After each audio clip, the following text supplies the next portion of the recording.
Yeah, that's good. I just wanted to start by thanking the Disability Publics Lab at Toronto Metropolitan University, and particularly Dr. Elias Chandler for hosting me while I'm in Toronto, as well as Tali Cheniowski and Darren Creech for all their support. I also want to thank the Children and Childhoods Research Group at Manchester Met, which funded my visit. I'm a white man with a short beard, and my pronouns are he, him. I'm a lecturer or assistant professor in the School of Education at the Manchester Metropolitan University. Before my PhD, I was also an early childhood and special educator and a composer and musician. My research connects these three practices.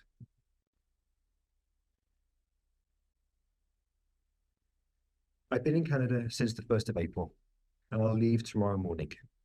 I want to acknowledge how, throughout my stay, I've been an uninvited visitor on unceded Indigenous lands.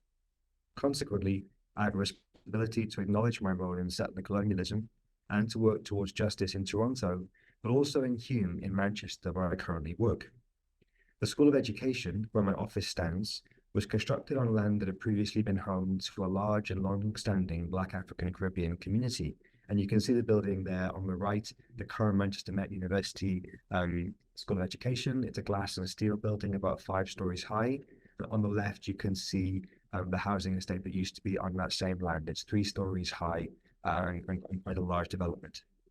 So when Manchester Met School of Education was constructed, it was done with the promise that it would be open to and usable by that community. As I hope to trace here, my ongoing research is done with an intention to meet some of that promise. Inclusive education, as it's understood in England, usually refers to the integration of children with disabilities and learning differences into an integrated or ordinary school. However, rather than make changes to the school to make it more appropriate for a wider diversity of students, inclusive education often tries to rehabilitate the divergent child to make them more easily included. Music and sound arts, and the arts more broadly, have long been instrumentalized as one way of achieving this rehabilitation.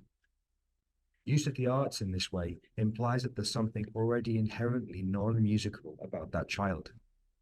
So in this talk, I'll share some of my thinking and composing from my PhD research creation study, Neuroqueering Noise, which was conducted in an early childhood classroom. I'll consider how an attention to the politics of noise might help researchers and educators think differently about inclusive education. I'm just going to start with a brief background about what special education and inclusive education are in England. So since 1978, the government in England has adopted an inclusive approach to education, whereby most children are educated in mainstream or what Warnock calls ordinary schools. Consequently, although there are 10 million children in schools in England, there are only 108 special education schools. However, we live in a moment where schools are becoming less inclusive.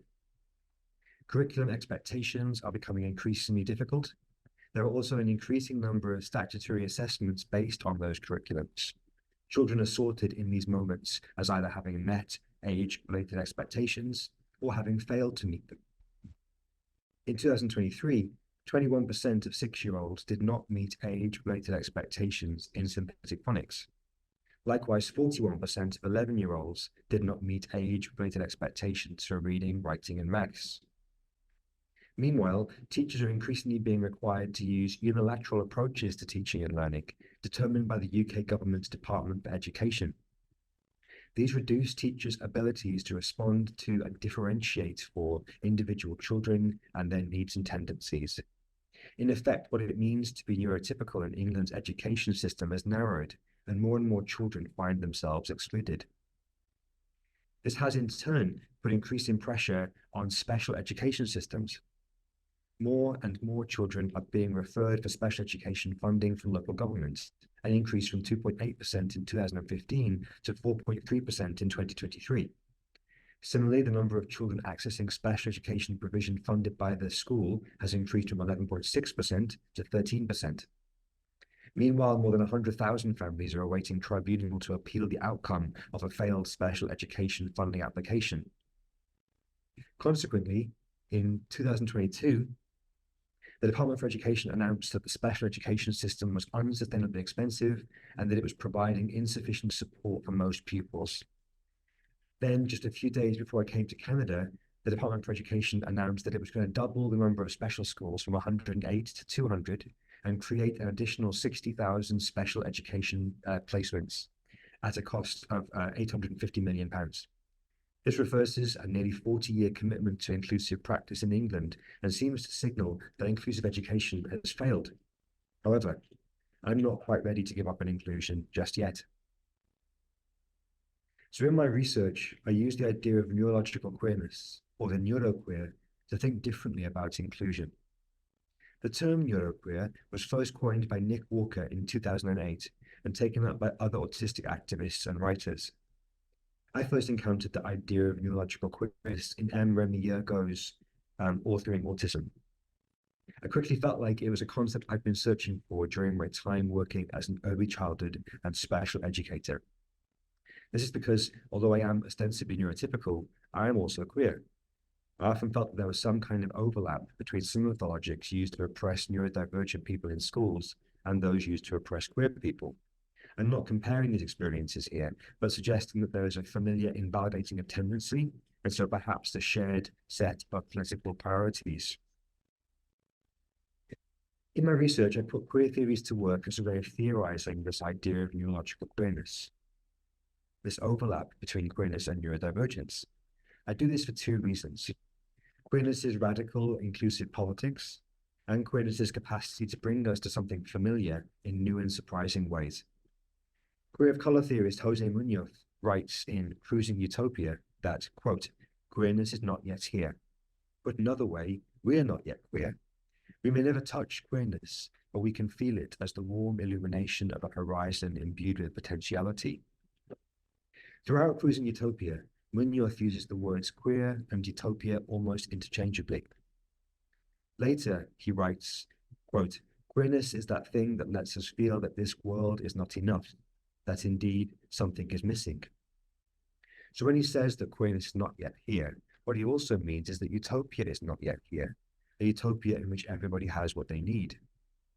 Now, for Munoz, utopia is impossible. We may never touch utopia, the place where everybody has what they need, because what everybody needs will always change. But this doesn't mean that the idea of utopia can't still be useful for the here and the now, precisely because it must be kept open to new possibilities. Now, for Munoz, we need to keep the meaning of queerness and what it means to be a queer person open. One of the ways that queer theory does this is through the idea of defamiliarization. Helen Palmer writes that, quote, queering is defamiliarizing. In the process of queering, subjects, objects, things, and structures are liberated from the strictures of their preconceived reference and permitted multiple potential reorientations. If, as Munoz writes, queerness is that thing that lets us feel that this world is not enough, then it does so by giving us strategies to transform our relationships with what we already have. Queerness brings us anew to the familiar, the routine, or the well-known. So for me, what Palmer is getting at here is how we can use ideas from queer theory to approach pre-existing structures, labels, categories, areas of needs, and identities from new angles, bringing new insights and new practices. Or what Sarah Ahmed might describe as allowing the familiar to dance again with life.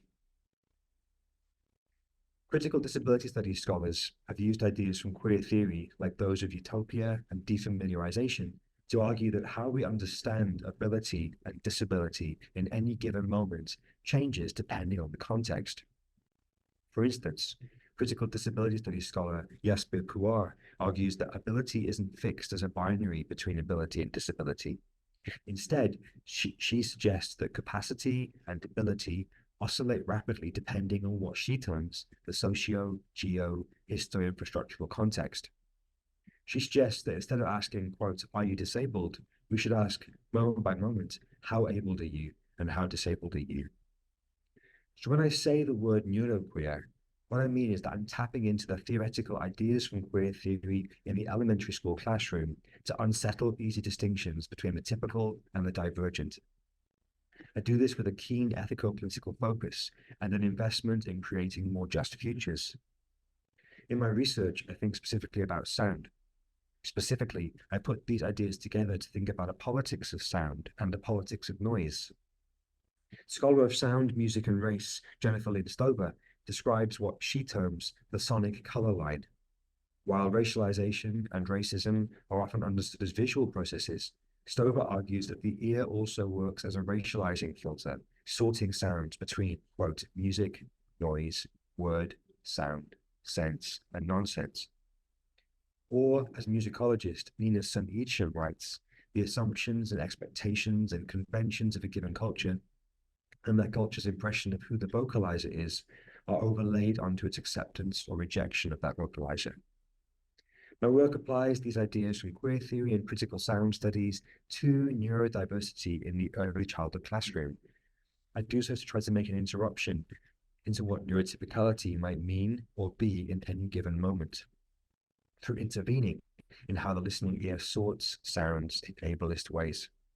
The point being that just as increased expectations of curriculum and education policy have narrowed the range of capacities and abilities that we might think of as neurotypical, so too might there be ways to tweak these expectations in more utopic ways in the classroom, through a particular focus on shifting assumptions and expectations of sound and music. I hope that in doing so, we might modify or transform the politics of noise for a few moments at a time. Whoops.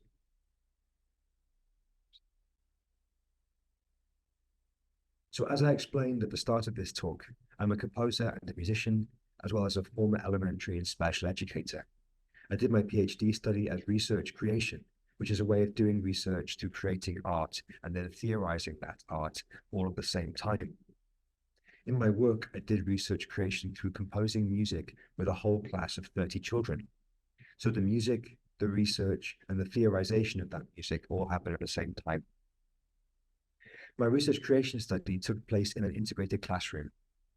Integrated classrooms include children who are ostensibly neurotypical, alongside children who've been given labels of neurodivergence, learning disability, or special educational need.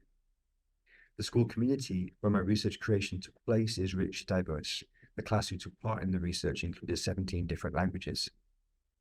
The school didn't have any instruments when the project started, so after a brief and failed experiment to make our own, I brought a collection of instruments off Amazon.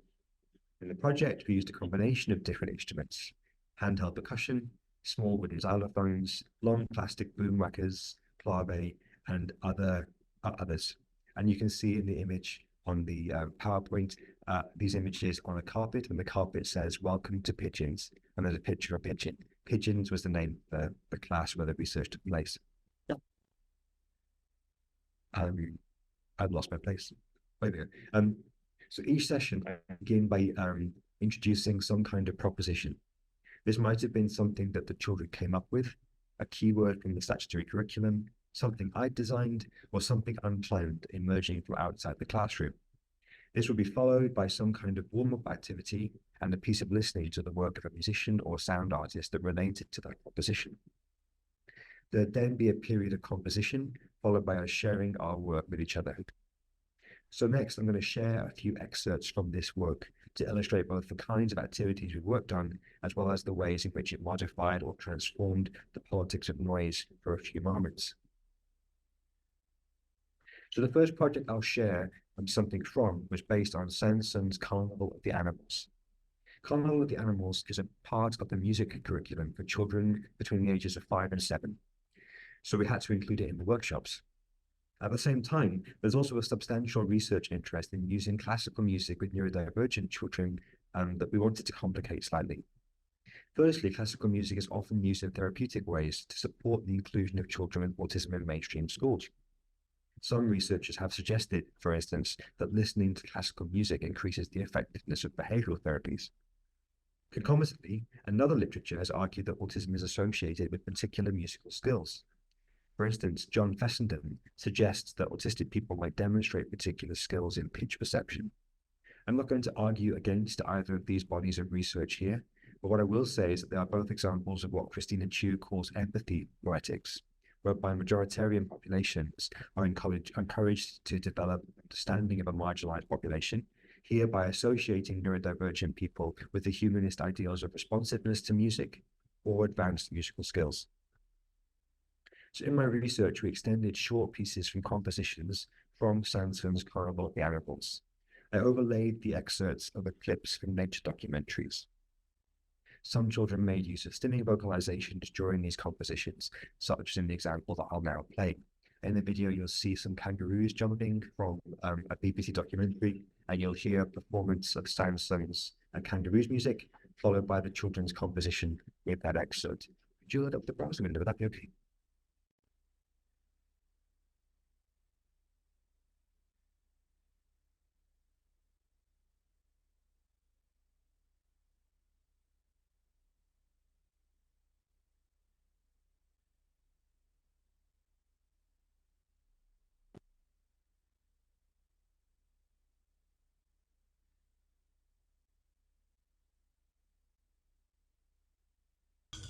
Really on point with the kalimba being really tormented.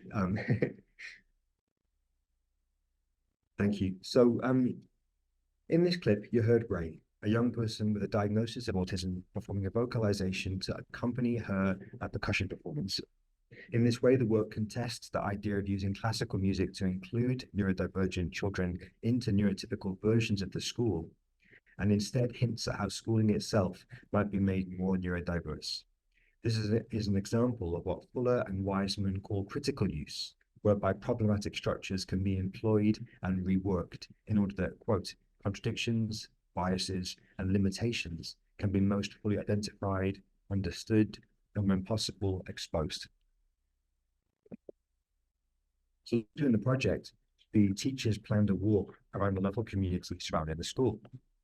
This was part of a geography project on human and physical features of the environment. I offered to help with the walk and took along several tablets with microphones to make audio recordings. My idea was that we would compose an electroacoustic work that combined recorded sounds with live acoustic instruments. In preparation for this, we listened to examples of sample-based music, such as Pink Floyd's Money, Steve Reich's Different Trains, and some pieces of my own. And we discussed how these compositions used recordings of everyday sounds alongside more traditional instruments. Played a game where children use a small collection of handheld percussion instruments to improvise responses to another child playing samples from an iPad. We also watched a short documentary featuring performance artist Christine's son Kim. Kim is deaf, and in one project reclaims sound from hearing people, including exploring how sound generates movements and vibrations.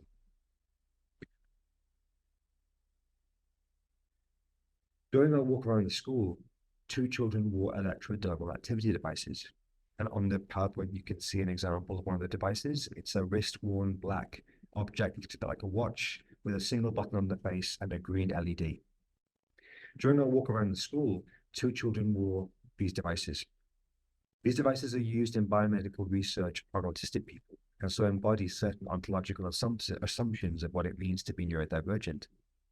Much as with our critical use of classical music in the previous example, I used the devices in a critical way that refused what Caribbean poet and philosopher Edouard Glissant might call the demand for transparency of colonial ways of knowing. During the walk, a strong wind disturbed the microphone so much that we couldn't use the recordings. So instead, I printed off the outputs of the electrodermal activity data from the electrodermal devices. We cut up the print-offs and reassembled them into graphic scores that re-narrated the walk and redistributed the electrodermal signal. We then rehearsed these re-narrations for several weeks and then recorded them. In the following 2 excerpts, you can hear 2 children use vocal improvisations during the performance. The improvisations unsettle the politics of noise in that moment. First, Quadro improvises a rhythmic vocalization.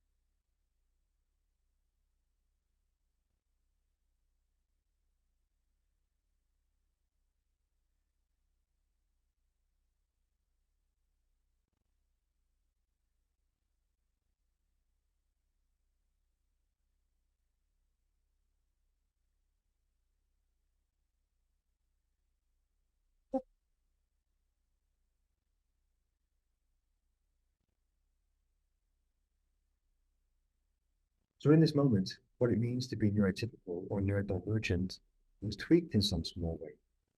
Typicality was temporarily tuned to a planned percussion. Temporarily tuned to a planned percussion performance, whereas Quadro's unplanned vocal improvisation resists that expectation, combining clicks and whistles and aspirated giggles. In the next clip, Ray hums a 6-note melody.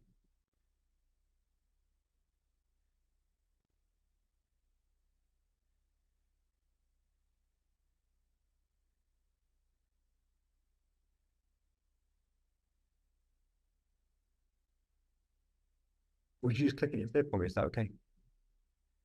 Thank you.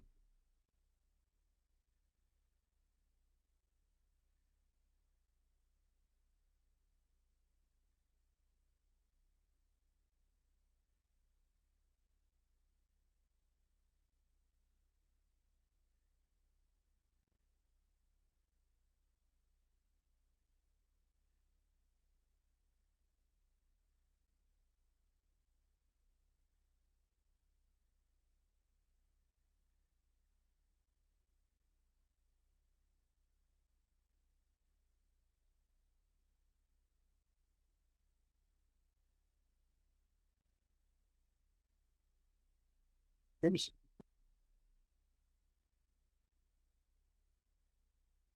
Just fast forward to about the halfway one.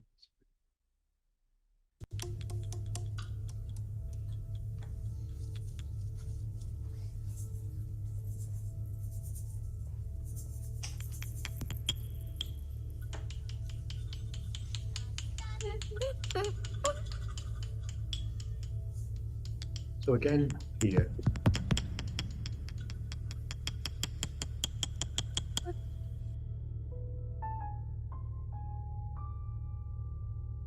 So again, Ray's vocalization resists the expectations of typicality in that moment by being vocalized, improvised, and melodic rather than percussive and pre-planned. Ray's melody occupies a half-whole diminished scale and implies a B13 flat 9 chord. In the completed audio work, I echo the improvisation back at several points from the piano, which you could hear twice in the clip, and ground the work in that chord, tuning the politics of noise slightly, so that rather than divergence, it becomes central to the wider work. So the final excerpt that I want to share something with came from a series of experimentations with Pauline Oliveros' idea of deep listening. One afternoon, in preparation for our walk around the school community, I introduced the idea of deep listening, which I explained as listening deeply for the smallest sounds you can hear. I had the children lie on the carpet for about 10 minutes. Somebody wanted to wear ear defenders, and then, of course, they all did. I didn't have enough, but I did have some sleep masks. So suddenly we're doing deep listening with 35-year-olds. Half of them can't hear because they're wearing ear defenders, and the other half of them can't see because they're wearing sleep masks. What happened around this activity complicated what Aaron Manning calls the neurotypical parsing of the senses. For instance, after the deep listening, Suryanshu comments that one thing that I heard was that the sun was on my eyes and it was so bright. This complicating of sensory modes is called synesthesia. Synesthesia is a neurotypical concept. It relies on what Aaron Manning calls an account of sensation that can be parsed cleanly between sense modalities and between the bodies that are said to be the locations of sense. Like lots of sensory processing differences, synesthesia is more commonly experienced by autistic people. So in the next workshop, I set up a carousel of activities. On one table, a tiny Bluetooth speaker played back walking through leads on a windy day with the bass EQ turned up high. They'd been watching Christine Sunkin make objects bounce off the speaker and stuff, but I couldn't do it in my tiny little one, but I tried. And this vibrated as the music played back. The children quickly realized that the vibrations were stronger if they held the speaker in their hands, and so it inevitably ended up held a few inches above the table by all 6 of them at the same time. On another table, I placed 2 electrodermal activity devices synced up to a pair of iPads showing the output of the sensors on the line graph, along with 3 players of clave. The children improvised along with the PGA lines using the clave.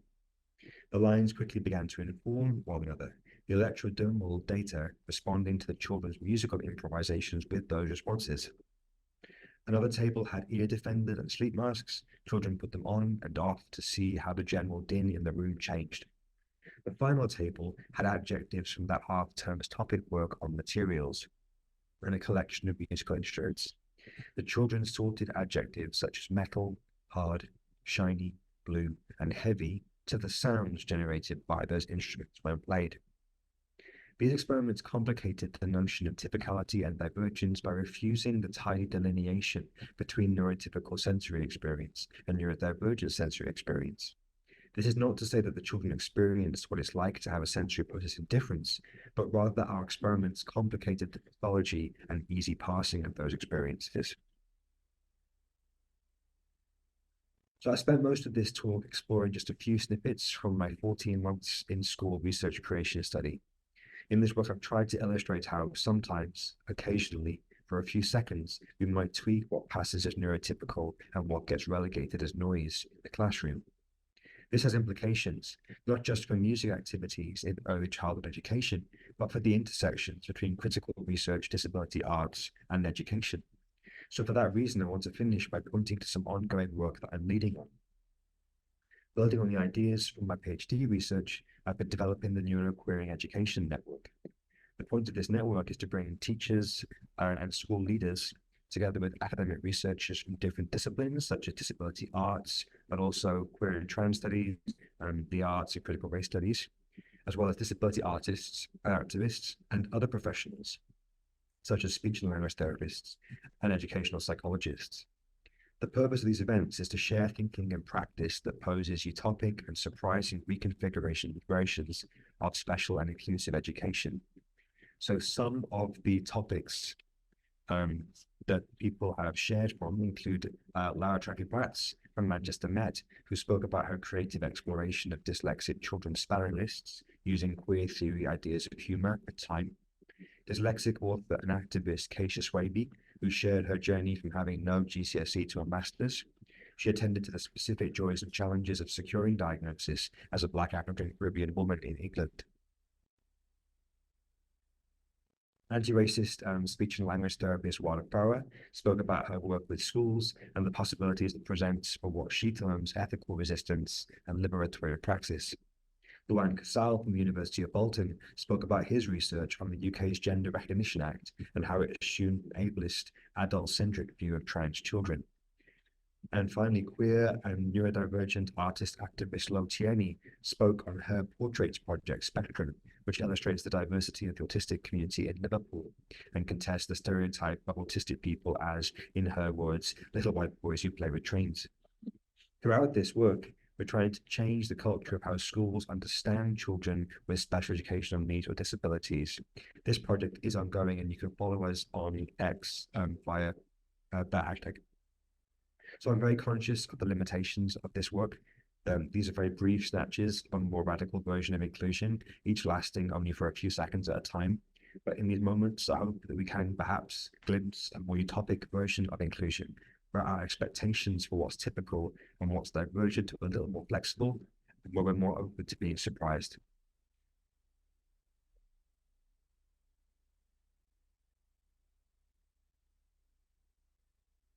Was it saying? Can't share your presentation. Thank you, David. I just want to have a quick check-in. You were very punctual, so thank you for that.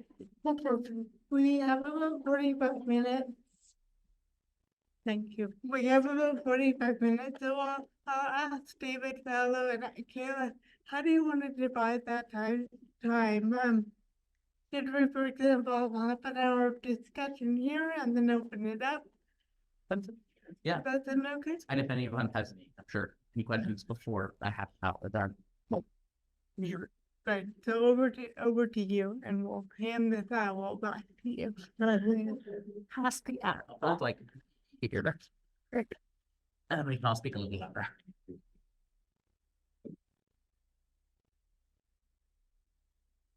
Should we talk about where Kayla and I Yeah. coming from? So Kayla and I both work for a charity based here in Toronto called Xenia Concerts. Xenia Concerts is a disability arts charity. We create, design, and produce musical events and concerts aimed at neurodiverse and disability communities. We also train artists in how to present adaptive and accessible friendly concerts. And we do a lot of other work around disability justice and arts, different panels and other events. But we produce this year like around 30 concerts a year for the general public, for individual schools, for different programs. We're slowly working around the country, and we've trained at least 30, 40 artists and arts groups in how to present an accessible and adaptive concert experience that's open for people to enjoy. We also do programming as well. So like Paolo mentioned, we do an artist training. So part of our artist training, every time we hold a concert, whether we are partnering with someone or if we're just doing a concert on our own, all of the performing artists go through a training on how to best engage, what are their best practices of being an artist in a space where the needs of neurodivergent folks and their families and their communities are prioritized. So a lot of learnings and teachings around things like how do we engage with folks when we want participation? How do we rethink what participation can actually look like? So that's a huge feature of the concerts that we do. And also just a bit more specifically, the concerts that we do are sensory friendly and sensory driven concerts. So we have things like a sensory tool table where folks can come and get what they need. We also have the spaces where it's a low sensory space if being at the concert feels like it is overwhelming for folks. Also, we have a very formal policy of no shushing anyone. Folks get to participate in their own ways because that's what their participation looks like in that moment. And then also we have another great feature, which was mentioned at the beginning of the talk today, is that folks get to leave and move about the room in ways that feel good for them. I think sometimes, especially at concerts, and that's also part of the reason why the kind of approach that we have to concerts, and also just disability and arts in general at Xenia Concerts is quite a decolonial one, because we also understand that a lot of respectability politics and ableism are like locked in together. So really dismantling that is a lot of the work that we do at our concerts as well. Yeah. And 3 of the 4 of us at Xenia Concerts coming from classical music backgrounds. I'm a violinist, I'm a composer. That's kind of my artistic practice. Our director is a viola player with the opera, and our arts administrator is a cellist, and I work at theater. Yeah. So for us, it's very important. We do more than just classical music. We engage a wide array of artists from a wide array of genres. But as we were started as a classical music organization, it's been very important for us to do away with the stigma of quiet and stillness during our concerts, which is, if anyone's been to a classical concert at the symphony or chamber music of any kind, then that's what's expected of you. Also, a huge part of our approach, just in general, is understanding accessibility through a really dynamic understanding. So it's an example of this is we do not charge people for our concerts. Folks can go onto Eventbrite and they can pay $5 to reserve their spot, but we can always refund them. And the reason why we do that is because we also understand that being disabled is very, very, very expensive. And also we understand that cost is a huge thing when it comes to attending concerts in general. And also when it comes to timing, we do not do that thing of like, if you're not here by 15 minutes after things have started, you don't get to be here. Life happens to a lot of people. And especially when we consider the fact that a lot of our audience members are also caregivers themselves. So just navigating time is really, really hard. But we also want to make sure that folks can come in and get what they need as well. Yeah. Good.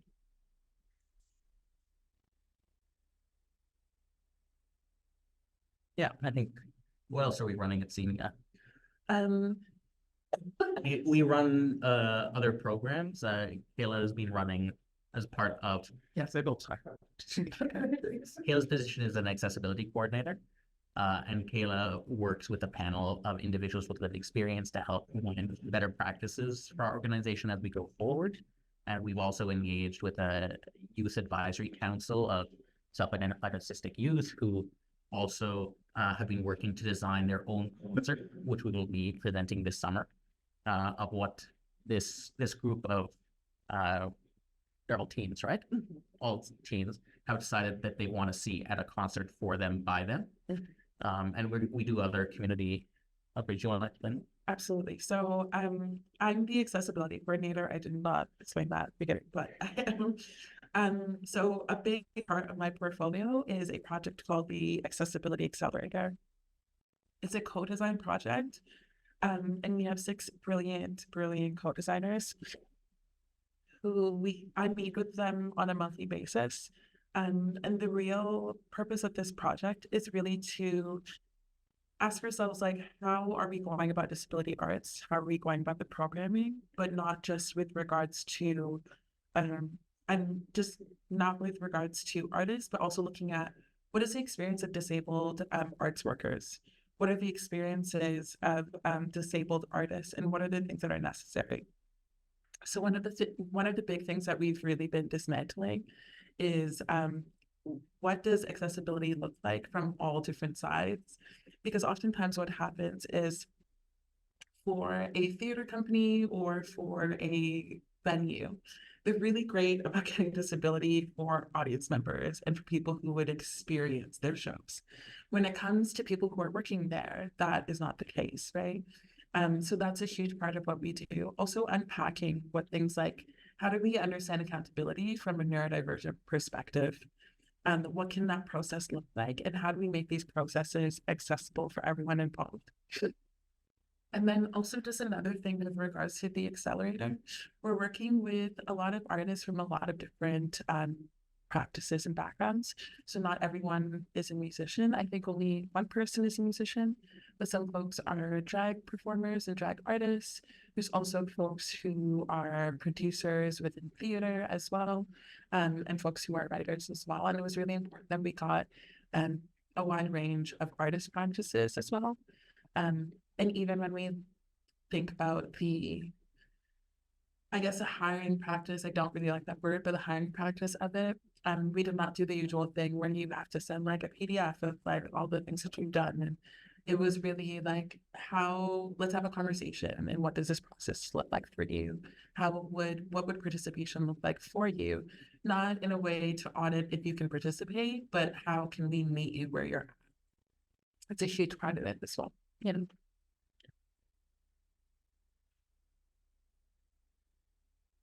Does anybody else have anything?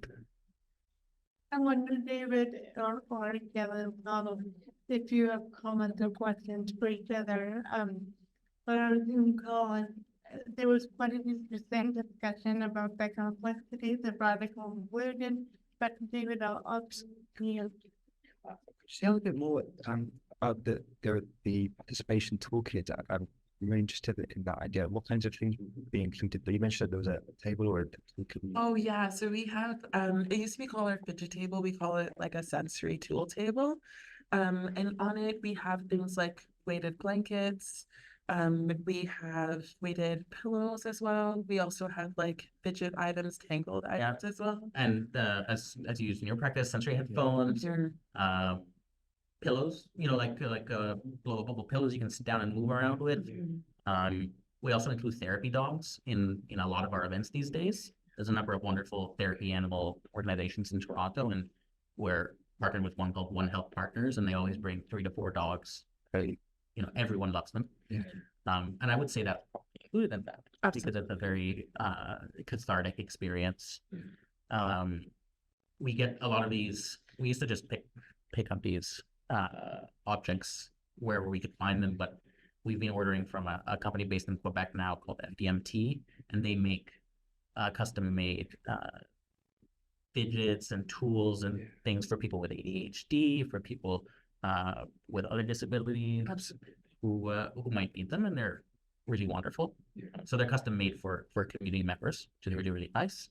And that sits all on the side so people can come and take them as they need, take them back to their chair. And actually, I think what a lovely part about our concerts is, as a result of the accessibility, we've been welcoming, I would say, neurotypical families into the concerts as well.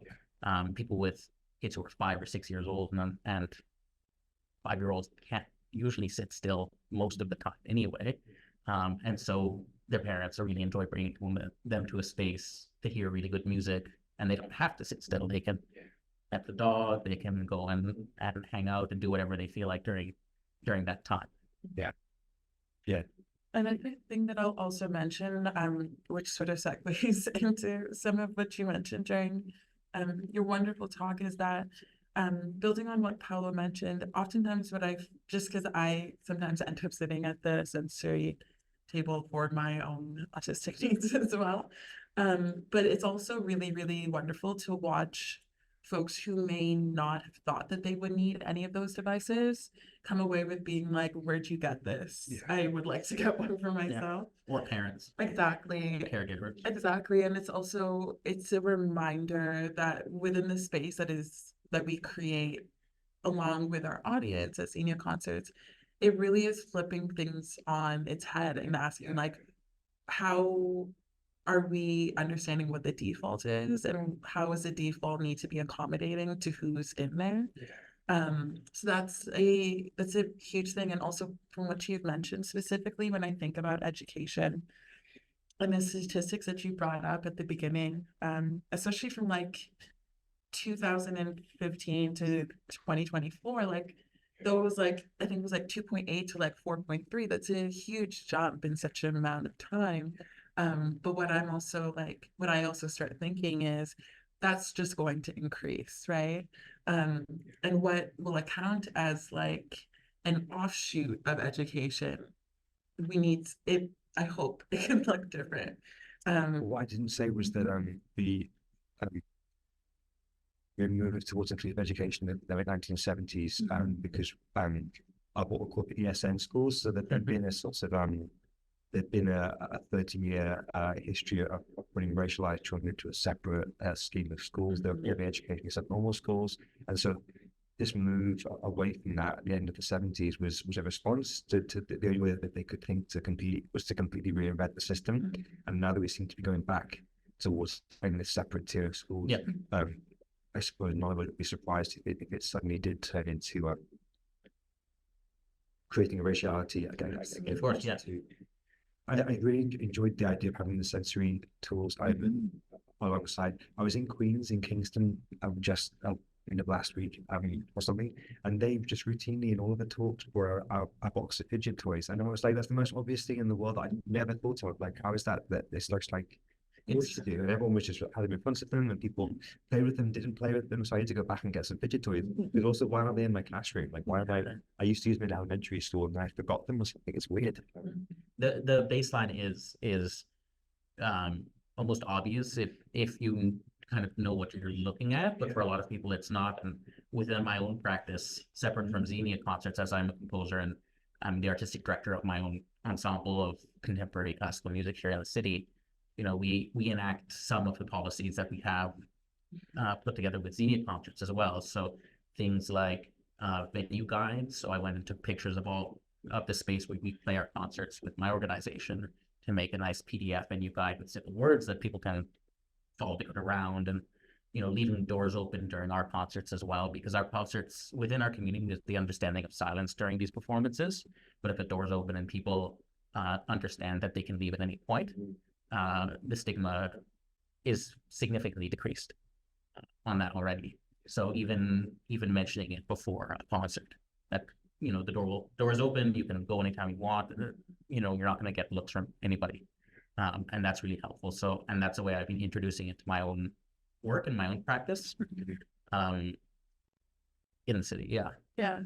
Also, just what you mentioned reminds me that not oftentimes, all the time under ableism, there's a way that we almost need permission to decenter neurotypicality. And that is like a really hard thing to do, especially when it's so much of the default, whether it be like socially or structurally or like just in so many ways. So I find even something such as like a sensory table is a way that we can like give ourselves and each other that permission.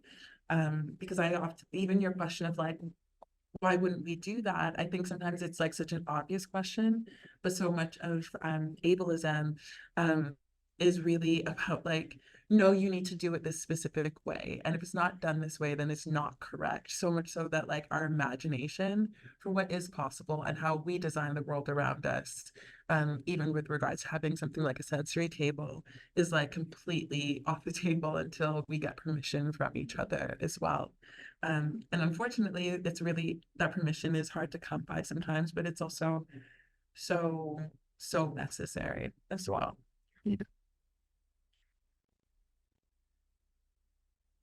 I don't know if anybody in the audience has any questions around Zoom.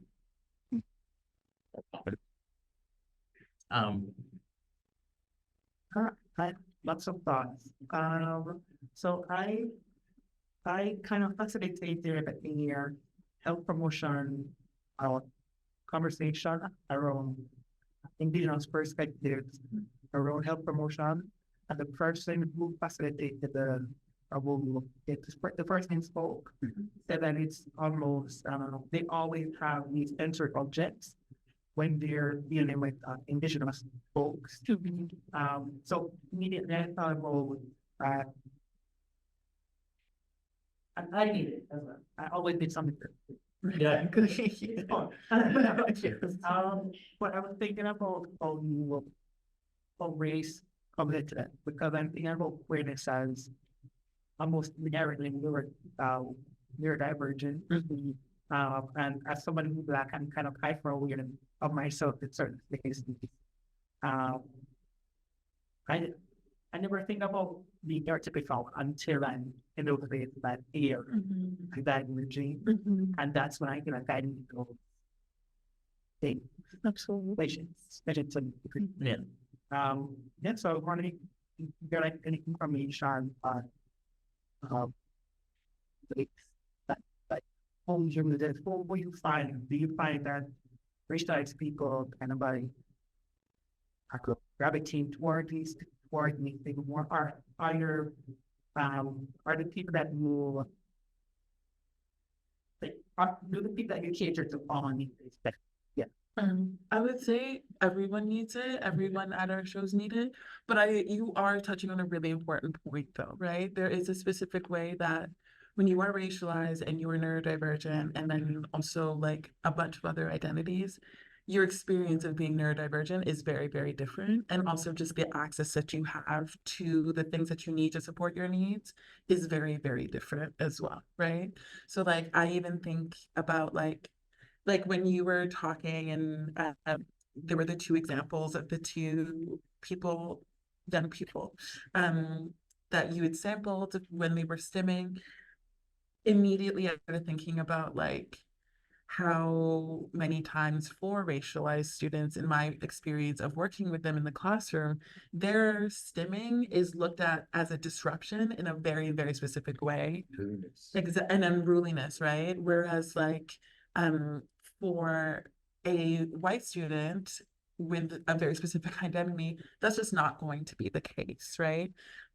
Or for example, if I even look within myself, what was considered like not okay music for me to be listening to, I now at the age of 33 can look back and be like, you were listening to Jay Dilla nonstop because you were trying to like regulate your sensory and like you were stimming as well. But that's not classical music. It's not looked at in the same way. So you are asking a wonderful question of like, who gets to stem when your identities around being neurodivergent are not just you being neurodivergent, you are also having to come in contact and the intersections and the very tangled understanding of like being neurodivergent and race. Because I would also even push to say that different parts of the world, some people would not be considered neurodivergent. You would just be considered a racialized person, and that's it.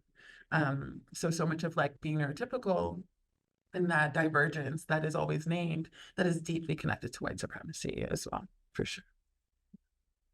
I don't like that. I was in a conference and somebody had their painting for it. Yeah. And no one was using that, but you mean all right. And I literally, as soon as I started, I said, better out myself as neurodivergent. I have never been formally diagnosed. Yeah. Yeah. Why am I the only one? Yeah. And then gradually as the day went on, you start so many people kind of Yeah. Yeah. Sometimes when they think no one else is looking, they'll kind of go. It's kind of a project I did, filling up what Kayla said, a project I did through Xenia Concerts like a year and a half ago now. I did the digital solutions incubator through TMU as well and the Toronto Arts Council.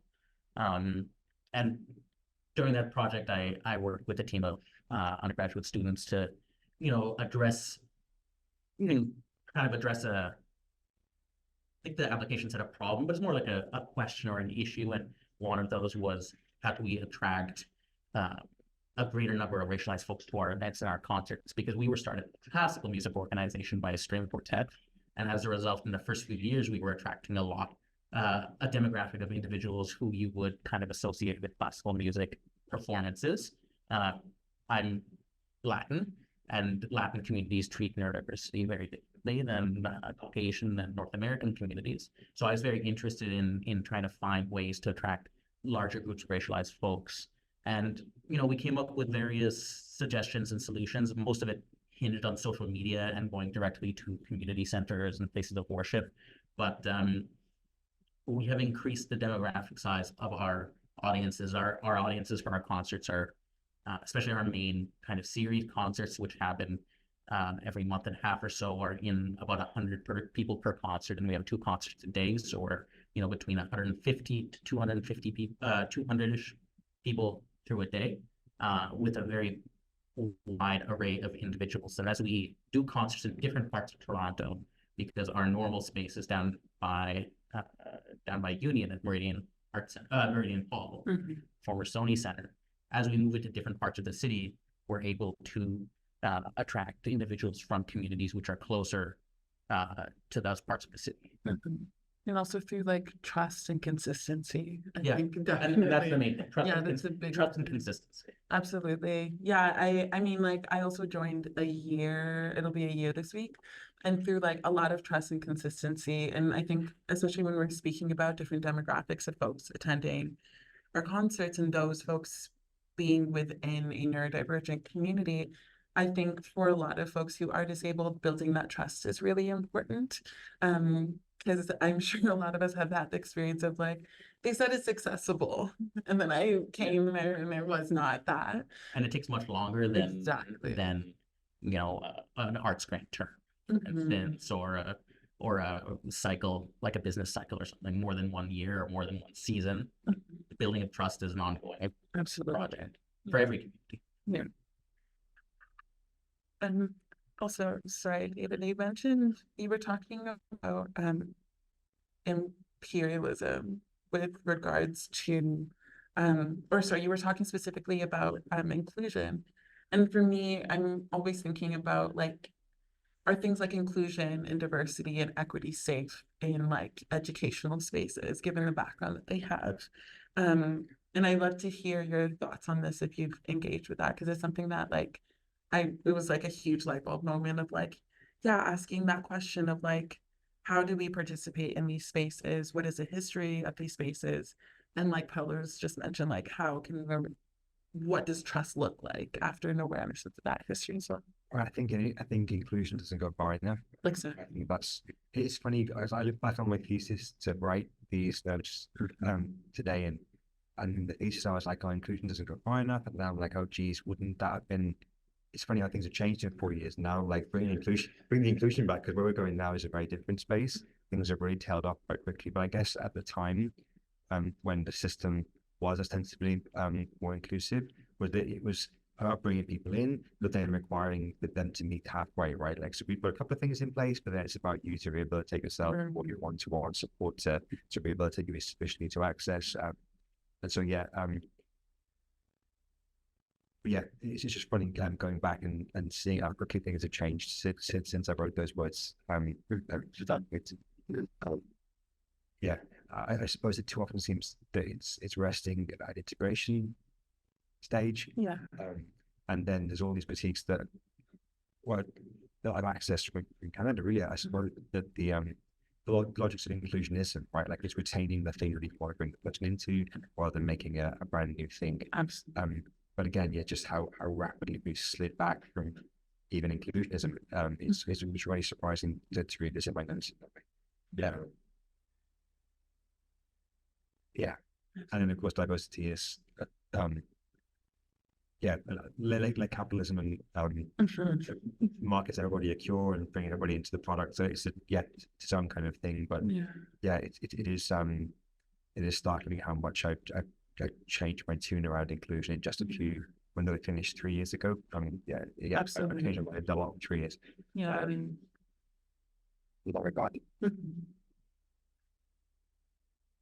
Yeah, Ellen. Thank you. I work at art. So like there's a bunch of things that's coming up for me, and I thinking about the ways that, one of the things I noted was the idea of the non-musical child and how that's embedded in particular sort of enlightenment era thinking around arts as being a separate activity.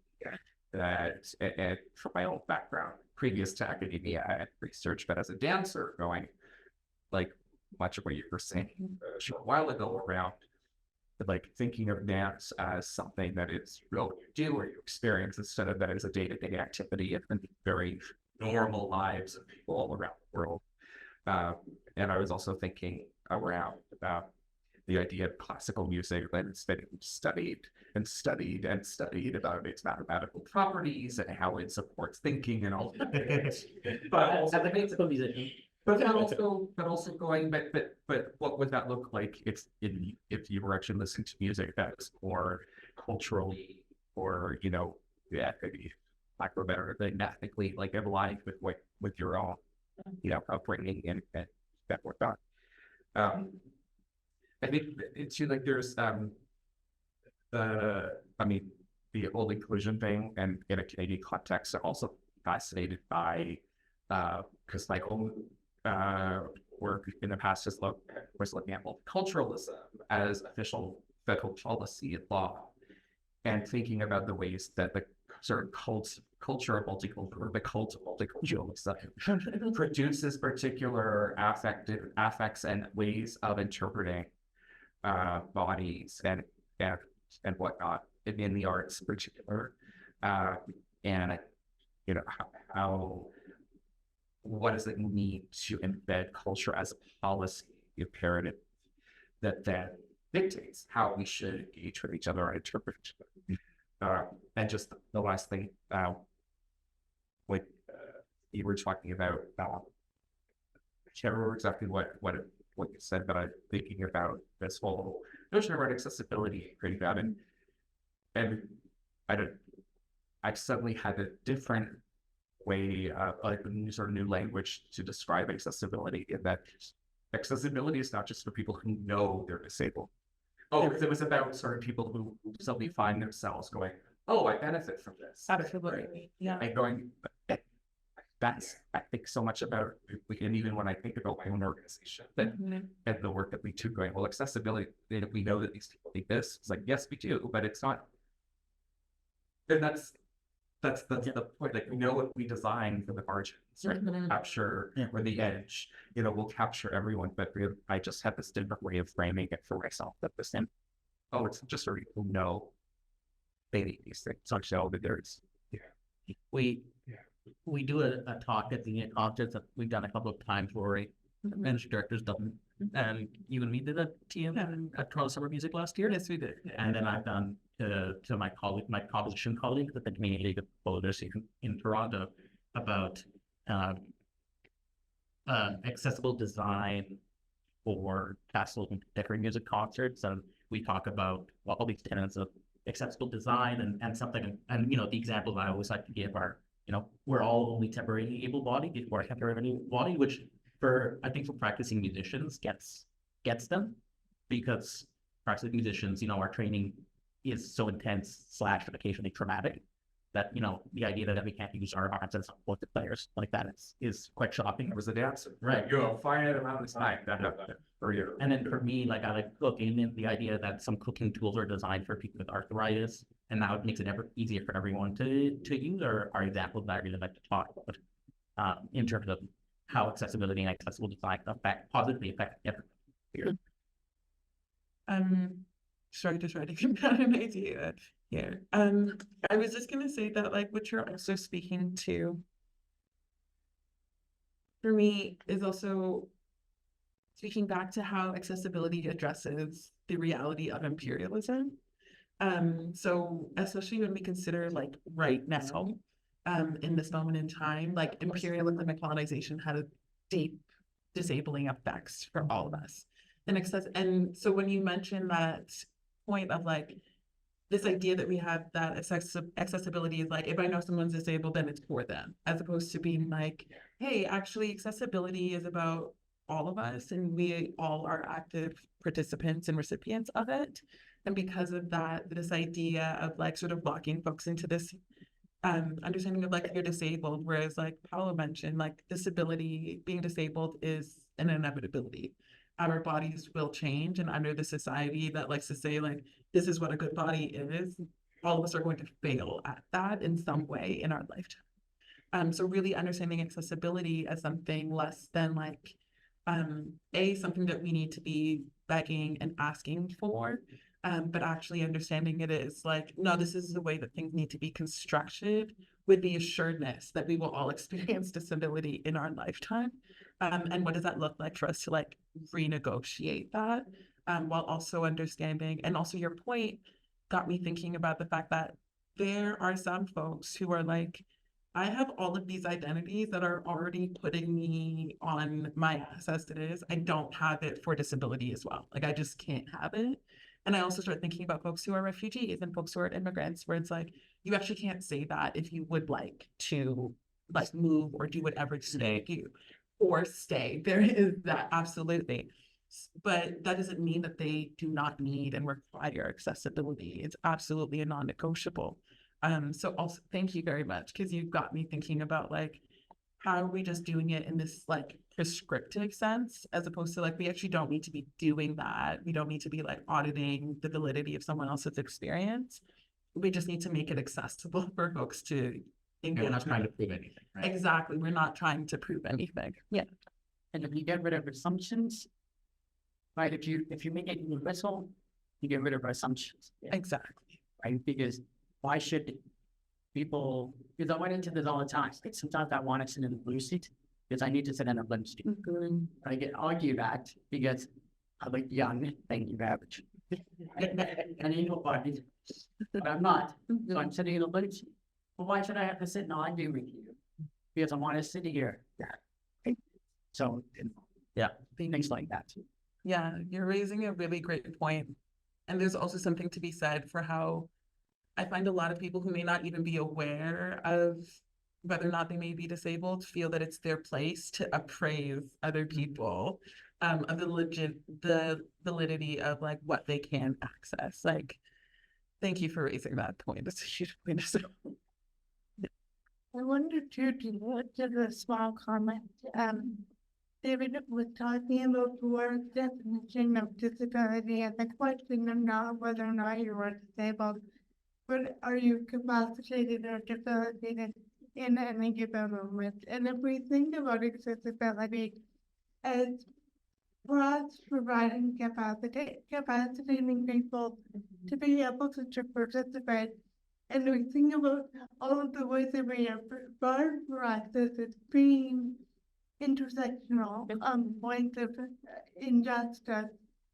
I wonder then if we can think about accessibility as redressing, as you're saying, Kayla, the marks of colonialism, the marks of imperialism within that space. And then it becomes less about, I'm curious your thoughts. I'm not there. Yeah, absolutely. I think that is so much of what accessibility is. I think even I'm not too sure who made the point, but someone made the point of the fact that like an autistic person is not a 4-year-old white boy who loves trains. Like accessibility is also breaking that and saying like it can be for them, but also like let's also acknowledge that this world also deeply disables people through like institutions of continued violence. And accessibility is also looking at that and saying like, how do we regenerate people from where they're at, but also in ways that feel good for them?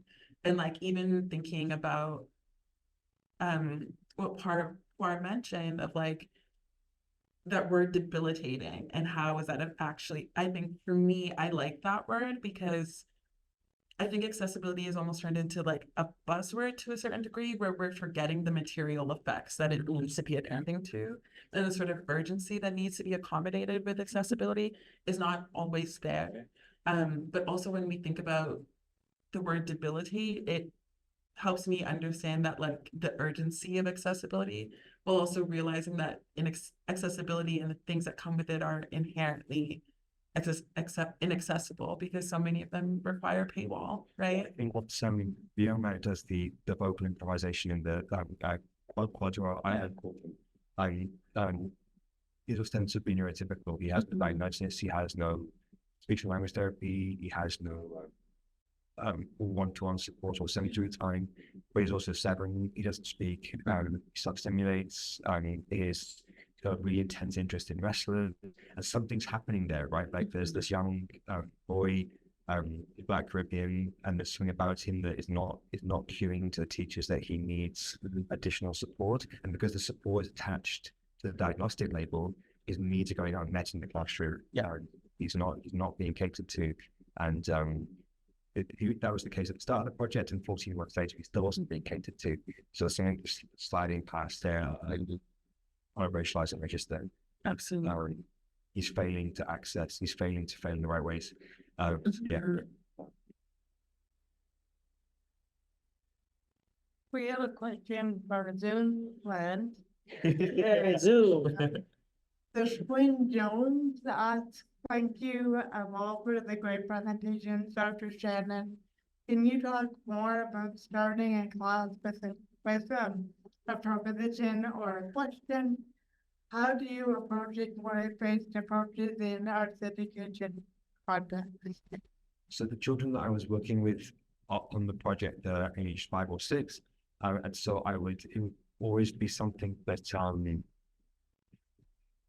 I think in relation to them, right? So sometimes it would be introducing a new word.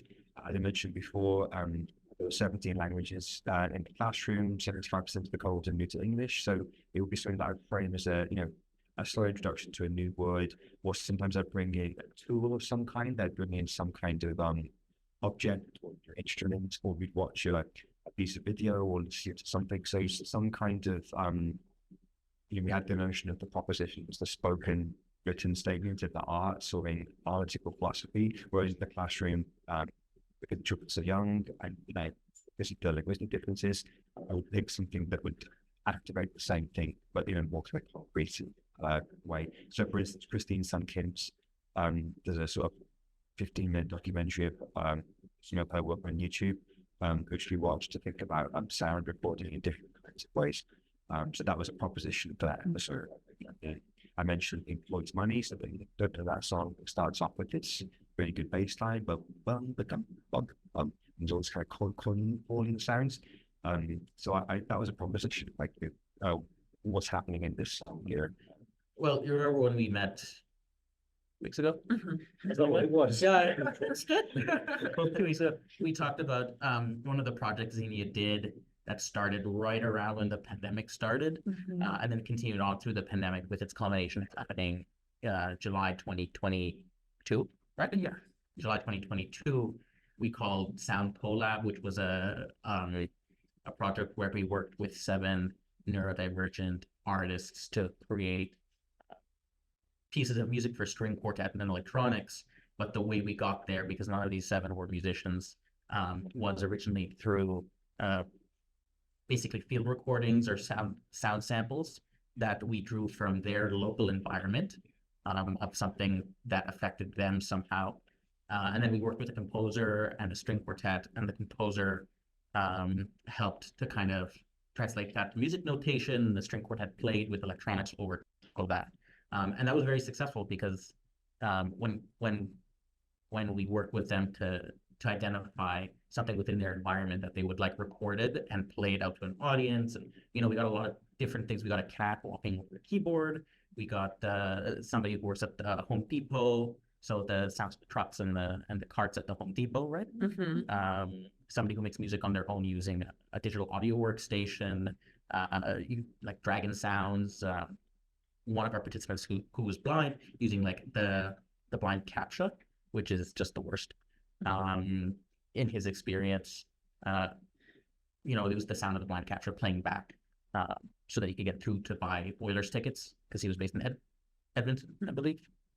A number of other ones, and it was a very successful project, and it really taught us a lot about how sonic stimulation and propositions trigger imagination, trigger engagement in different ways, and everyone can. Yeah. I suppose something that I didn't get to here was that after the microphones had kind of catastrophically failed to record anything like this walk, I asked the children to account the things that we'd heard, and I kind of thought that I'd reprogram a keyboard with some of them, and we'd do some kind of sample based in that way instead. And then some of them were really sensible, like things that I'd definitely heard, like the wind, for instance. And then there was some really speculative things, like there were like guerrilla fireworks. So I was like, we definitely didn't hear those, but it's like it got into that space, right? So then we incorporated those alongside the other kinds of sounds that are the ones that I noticed and the ones that I hadn't heard. They were more speculative, maybe. Yeah. Right.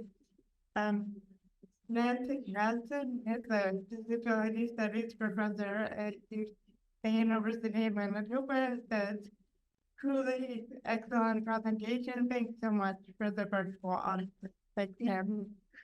So I see we're coming up to the end of our time together, unfortunately. So we can certainly have more informal conversations, but the access workers will be leaving us. So before they do, I just want to say a few thank yous. So thank you, of course, to our panelists, David, Kayla, and Paolo, for your excellent discussion, engagement, provocations. It's been really lovely to hear more about his work, to hear your work, David, and the intersection between them. It's been really lovely. Thank you very much. Thank you to Kelly and Darren from the School of Disability Studies for your organizational support. Thank you to our access support workers. Thank you, I'm forgetting your name. Lorna. Thank you, Lorna, for being with us. Thank you to Angie for captioning and for DA as a entrepreneur for your interpretation. Thank you to Luke for recording tonight's event. You'll be able to find the recording of this event on the Disability Public Lab website, and if you reach them. Thanks again to Sally and to the Disability Public Lab for sponsoring the event. Thank you all for coming. I'll just read out one last comment. Mr. Jung writes, thank you everyone. I don't have a question.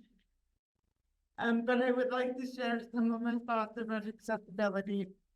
I sometimes think that if we set or give such things as accessible special tools or special space, not only to children, but we are claimed as having special needs, in quotes, or disabled. But if we give those tools or space to everyone, both able and both able and disabled bodies, we will create ideas of able / disability, disabled or normal / different. Thanks so much, Sorry, we will not create ideas of able, disabled, or normal / different. So thank you, everyone. Thank you. Okay, great. Thank you very much. We shouldn't. Yeah, we'll think about Yeah, it. that's fine music. My music? No, that's not my music. That's somebody. I don't know. I did.